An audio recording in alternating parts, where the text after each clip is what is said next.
জিতেছে বাংলাদেশ, কিন্তু চারদিকে সমালোচনার ঝড়। আর শুনতে অদ্ভুত লাগলেও এটাই বাস্তব।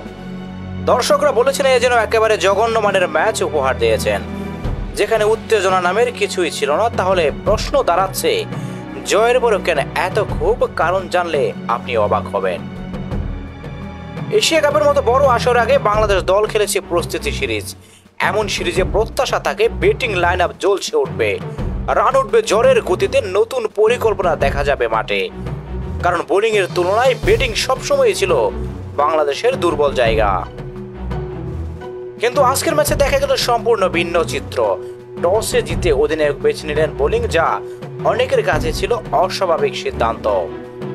নেদারল্যান্ডসের মতো দলের বিপক্ষে যেখানে ব্যাটিং অনুশীলন করার সুযোগ ছিল, সেখানে এমন সিদ্ধান্ত দেখে ভক্তরা হতবাক হয়েছেন, যেখানে প্রতিপক্ষ কোনো দুর্বল দল নয়, বরং অস্ট্রেলিয়া বা ইংল্যান্ড।